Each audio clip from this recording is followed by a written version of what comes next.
Hello. I wanted to talk a little bit about the Taoist idea of what it means to always be trying.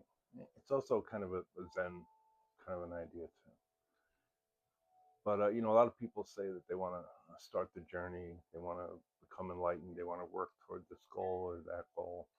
They want to become fully accomplished, fully enlightened, fully happy. They want to become whole. And the Taoists would say that this is sort of a funny little twist in that if you say you really want to pursue happiness, the implication, because we kind of have a dualistic mind, the idea would be that then you must not be. It's not that you're not in the middle, just would like to have a more of a happy kind of existence, but that if you're searching for happiness, you must not have it. If you're searching for love, you must not have love. If you want to be more compassionate, you must not have compassion. These these extremes of thought that have you say, I want to seek something. The seeking of something, and the implication that you're seeking it because you don't have it, is a kind of a mind trap in a way, because there's nowhere to go to find these things. These things exist within you and outside of you, but they're not out there somewhere where you have to go to find them. If you want to be compassionate, you have to be compassionate. It's nothing that you look for. It's nothing that you find or become.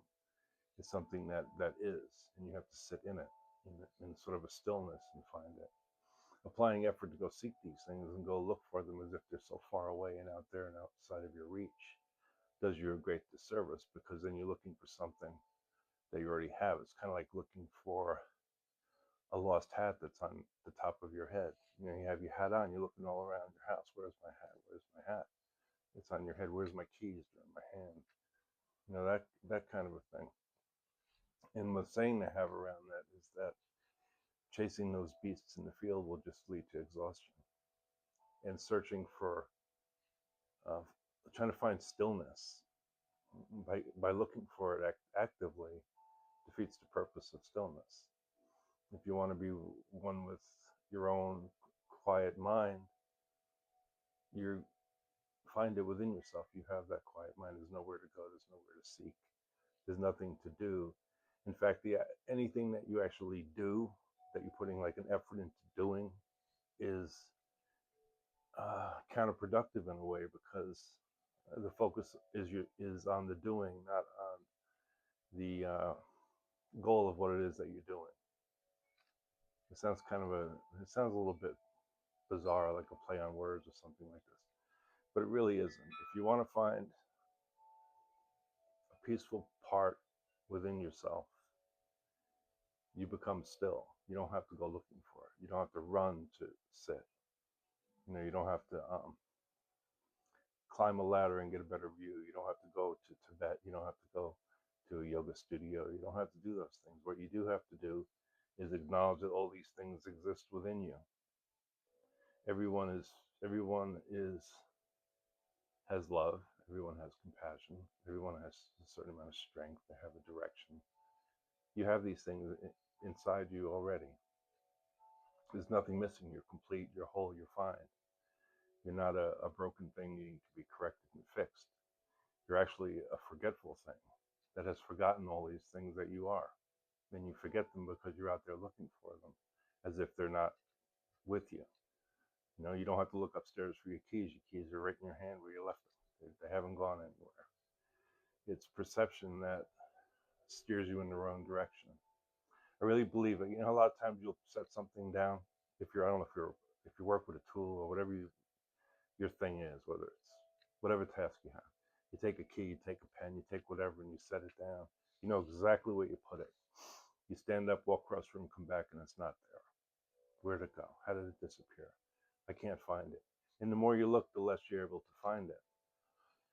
And that's really it's not that the thing has gone anywhere. It's that your perception has already told you it's not where you put it. So it must be lost. And if it's lost, then it must be found. And the way to find it is to seek it and look and look and look. When actually it's probably just a perception. You don't believe it's where you put it. So it's no longer there. But then when you look all around, you finally come back to that spot And there it is, sitting there. And it seems almost miraculous. And probably the truth of the matter is that your perception agreed with your mind that it wasn't there, that it was gone. And then when your mind gave up and relaxed and said, I've looked everywhere, I can't find this thing, I don't know, you just kind of like breathe it out and go, I don't know where it could possibly be. And you quiet yourself down, there it is, it's sitting right where you left it. That's the power of perception, and that's the power of telling yourself that something that you want is not within you and you aren't it. You must have to go find it somewhere. Where did I put my compassion? Where did I put my strength? Where did I put my love? Where did I put all these things? My accomplishment, my success. Where did I put these things? As if they're out there needing you to go chase them down. That really isn't how the universe operates. And it seems kind of like it's impossible for that to work. But if you take a moment to kind of ponder and you think of a person who kind of studies voice and how to sing, and they learn all the notes, they learn all the scales, and they learn all these things, and they can produce pretty good song. They can sing, really kind of sing along. Now you compare that to a person who's done that basic things, has all those skills, and all of a sudden sits back, relaxes, and just lets a song find them from the universe, from their heart, and it just pours out. The sound of that has so much more grace than anything that was studied and produced and practiced and practiced and practiced.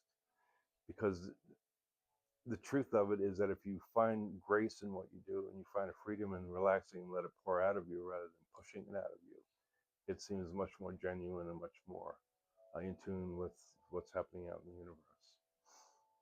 So it sounds like, oh, this drivel, but trust me on this. If you can sit down, even if you drift before you drift off to sleep, and look for that point of stillness within yourself, and look for something that you have a passion for and something that you would like to succeed in life, like a really good passion for it.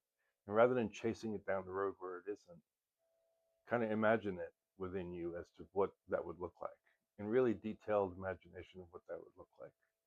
And breathe it into the universe and let the universe breathe it back into you and grow it from a real peaceful, non effort place.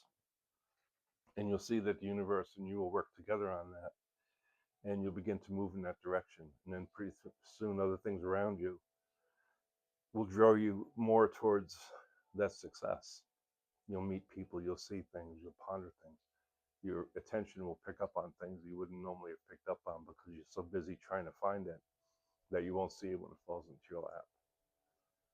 And give that a whirl and see if that has any bearing on helping you figure out how to accomplish something without burning yourself out on effort. Because you're enough. You have everything you could possibly need to accomplish everything you need to accomplish. You just need to not chase the beasts in the field and go mad about it. Just sit back, relax, breathe it in, let it out, tell the universe you're coming, and watch it arrive. All right, if you like this content and you want to hear more, please check the like and subscribe if you can. And I really appreciate your support. Thank you so much.